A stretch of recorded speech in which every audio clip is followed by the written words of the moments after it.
This is called The World According to 2-8. And this is when we want to sit there and pick your brain because obviously, like, you just said something so nice. Like, you don't do much TV anymore. You don't talk football except for when I call you and just basically, hold your feet to the fire. Fun. So it's nice to be able to pick your brain on a lot of these topics. What's the 2-0 team that you believe in the most, Marshall Faulk? 2-0 team that I believe in the most, the Buffalo Bills. Mm-hmm. Yep. Has to be, right? Well, I mean, just not just that they won the games and that they're 2-0, but it's who they beat and how they did it. Now, the question is, we all know once Buffalo gets into the playoffs, what happens? That's what's been the thing for them. But right now, they, if I had power rankings, they'd be number one. Well, who's the 2-0 team that you need to see more from? What 2-0 team that I would need to see more from? That's a good question.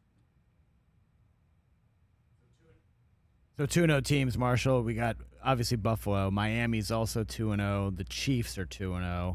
Eagles, Giants 2-0, and the Bucks are 2-0. If I would have to go with it, it would probably be the Giants. I like what they've done. And I was sitting here kind of like thinking, do I go Chiefs or do I go Giants? And I'm only going Giants because it comes down to quarterback. The Chiefs, they have your guy. The dude just knows how to win games. When you go back to what he did to Buffalo, he did that. Like, he just snatched defeat. It just took the win away from them. He was him. Yeah. And so I like the Giants. I'm impressed with what they've done thus far. Saquon's looking like Saquon. Yep. It's been a long time since we said this. Hey, everybody, the Giants actually has an offensive line. There's 5 guys playing as one, and you can consider them a line. They're not just individual players. They are a line. Hey, everybody, the Giants have a line, right? It's one of those. And I say this, yes. And here comes Micah Parsons to Marcus Lawrence. This is like, I say this then on Monday night. Micah Parsons. Oh, my God. He might single-handedly end the Giants season on Monday. He's on pace for 34 sacks. I just want to point that out there. Unbelievable. As I'm saying this, I'm like, but that's why I said I need to see more from them. Yeah. Right. There you go. Well, no one expected them to be 2-0, let's be honest. But Parsons, I mean, you don't want to see him coming down at you, going 99 miles per hour.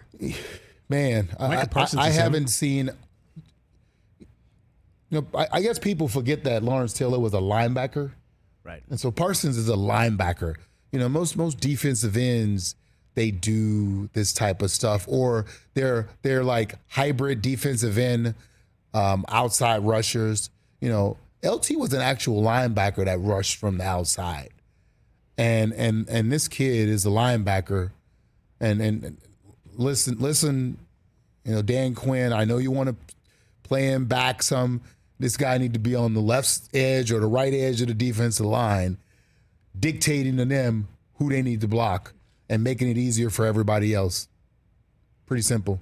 Since you love overreactions, Chris, is it too soon to ask Marshall if he is the greatest position player of his time? Who? Parsons. I mean, it's early. That's the reason why I'm asking. He loves to ask questions that are totally too early. Yeah. Well, normally that's something you let Michael Irvin say. Right. Because he's a Cowboy, like Michael Irvin would, He's the greatest position of us. Yeah, I he's get a Cowboy. It. And he'd stomp around and throw himself on the floor, and he and Stephen A. would start like foaming at the mouth. I get it. Yeah. I get it. Running back, who should get the ball more? Running back, who should get the ball more? I'm actually stick with Dallas, man. I think this whole 2-back system, and I have nothing against Tony Pollard, but they're paying Ezekiel Elliott a lot of money. And right now, you got your backup quarterback in there. I'd run him 30, 40 times a game. His tongue would be hanging out his mouth. People would be saying they're trying to get their money's worth from Zeke. That's what they would be saying to me. I could not in this, especially with Dak out. There's a lot of money in the backfield with them two there. Dak's out. There's no way I'd be dropping Cooper Rush back, having him throw the ball 30 times a game. Makes no sense. No. Did we ask, Marshall, I don't even remember. Did we ask you about the one-win team that you're most concerned about? One-win team that I'm most concerned about? I'm going to go with the Pittsburgh Steelers. You have a guy starting at quarterback who doesn't have a good track record at being a starting quarterback. You got a hometown hero in Kenny Pickett, and now you got your star running back who had a Liz Frank injury, a little banged up right now, and you lost your best player on defense. Listen, Mike Tomlin. Can you believe that Mike Tomlin has not had a losing season? It's crazy. Unbelievable. Kudos to you, Mike. Hats goes off. This will be his best coaching job ever. What about, we didn't talk about 0-2 teams you're most concerned about. Should we talk about 0-2 teams? Do we care? I mean, we can. Well, we don't have to. I don't want to make you do anything you don't want to do. No, we can. The two big ones are Raiders and Bengals. Yeah. They were playoff teams last year. Titans also.